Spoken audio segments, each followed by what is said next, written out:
You don't need a vast allotment to grow veg, you know. If all you've got's a doorstep or the tiniest of patios or balconies, you can still grow things to eat. What you need is a large pot, like this one. I say large because small ones tend to dry out, and if you're away all day at work, you'll come home and find your plant's completely desiccated. This one here, I've planted up with lettuces. They're already started to grow. It seems to do it within minutes of being planted. The compost I'm using is good, ordinary, peat-free, multi-purpose.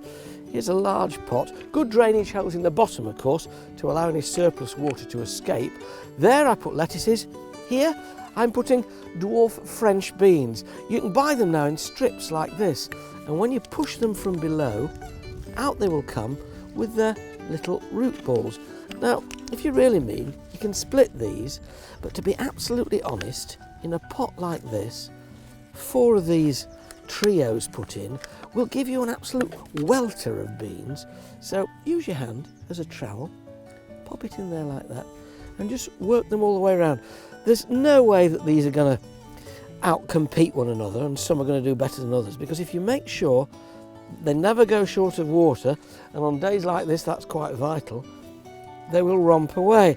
And then after about 3 to 4 weeks, you can start liquid feeding them once or twice a week. Dilute liquid tomato feed will do well. Kept in the sun, kept well watered, and just allowed to grow away and do what they want. You'll be picking beans off those in a couple of months. Lovely thing to have in the tiniest space. Of course, that's one way of growing them from plants. You can also grow from seed, even cheaper. A pot like this with radishes or spring onions, just make little drills. Now a drill is a miniature furrow, and this piece of cane pushed along the surface of the soil like this will make furrows in which you can sow your seeds. The way I like to sow is always to put some in my hand and then sprinkle them almost like salt on your fish and chips, you know, you used to do when you were poor, and let the seeds settle about ½ an inch apart. These are radishes.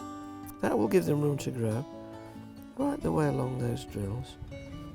Any spare seeds put back in the packet, and then pull the compost with your fingers right the way across. I've moistened this before I sowed them to make it easier to do, but I will, along with the French beans, give them a really good watering in with a rose, a sprinkler head on the end, to settle them in position and avoid any kind of check, particularly with the plants. And there you have 3 large potfuls which will give you lettuces, dwarf beans and radishes. It'll take you next to no time to do them, and boy will you feel proud when you're picking your first crop.